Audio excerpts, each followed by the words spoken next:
Olá! Hoje a gente vai falar sobre uma história real que aconteceu aqui no Brasil. Uma história que mostra, com números, o que acontece quando um remédio que literalmente salva vidas finalmente chega nas mãos de quem mais precisa. É uma análise sobre saúde pública, sim, mas também sobre a força da ciência feita aqui, em casa, e o impacto real disso na vida de milhares de pessoas. Pensa comigo, e se um remédio, um tratamento comprovado que salva vidas, se tornasse acessível para todo mundo? Parece uma pergunta meio utópica, né? Mas a questão é, e se a gente deixasse o achismo de lado e olhasse direto para os dados? O que os números diriam se isso acontecesse de verdade? Pois é, a grande questão é que isso deixou de ser só uma hipótese por aqui. Em 2021, uma política de saúde pública no Brasil resolveu colocar essa ideia à prova. E isso nos deu uma oportunidade, sabe? Uma chance única de medir o impacto real, na prática. Então, vamos entender como essa história toda começou. Bom, para a gente entender a dimensão dessa mudança, primeiro a gente precisa dar um passo atrás e olhar para o tamanho do desafio. Qual era o cenário da saúde pública aqui no Brasil? Olha, o cenário era, e de certa forma ainda é, um desafio gigante para a gente. As doenças do coração, as doenças cardiovasculares, elas estão entre as que mais matam no Brasil.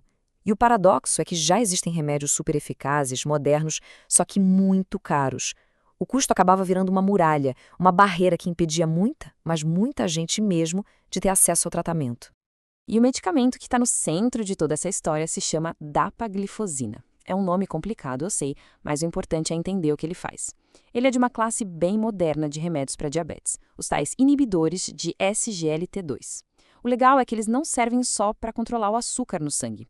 Estudos já tinham provado que eles também diminuíam o risco de infarto, de internação por insuficiência cardíaca e, no fim das contas, de morte em quem tem diabetes tipo 2.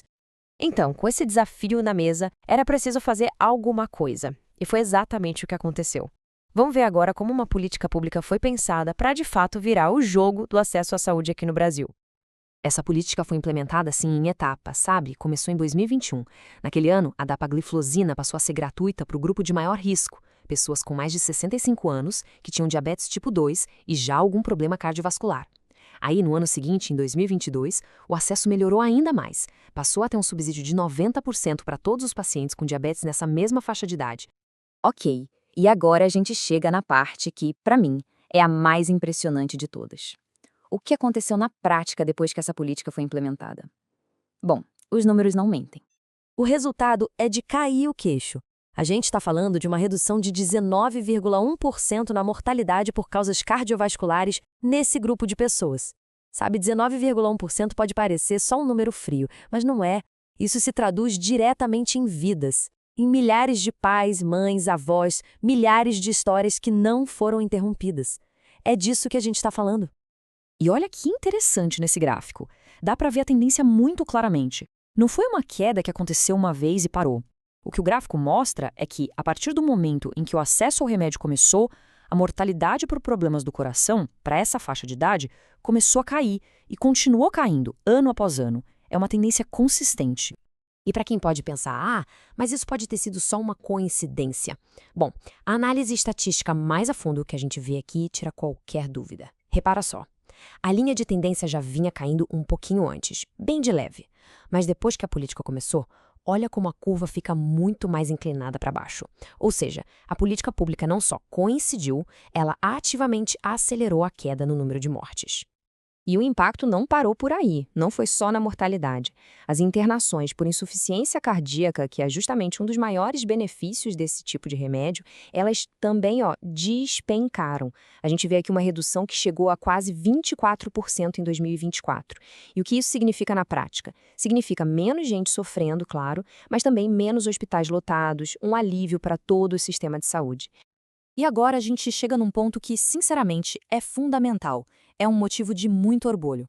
De onde veio essa análise? Quem foi que produziu uma evidência tão forte, tão importante assim? Pois é, tudo isso que a gente está vendo veio da ciência brasileira. Foram pesquisadores daqui, do nosso país, que pegaram os dados, analisaram tudo e publicaram esses resultados. É uma prova da nossa capacidade de gerar conhecimento de ponta, conhecimento que literalmente salva vidas. E é super importante a gente dar nome aos bois, né? Reconhecer quem faz.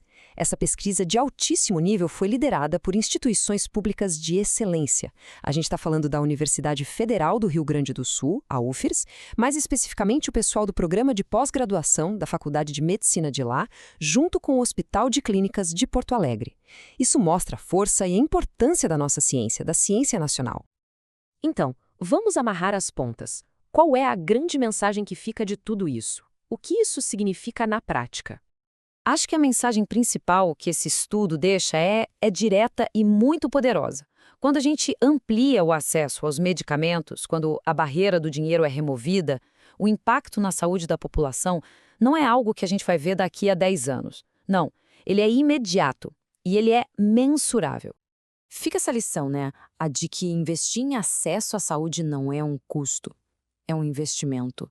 Um investimento que tem um retorno que a gente nem consegue medir direito. Um retorno em milhares de vidas salvas, em mais qualidade de vida e, no fim do dia, na força da sociedade como um todo.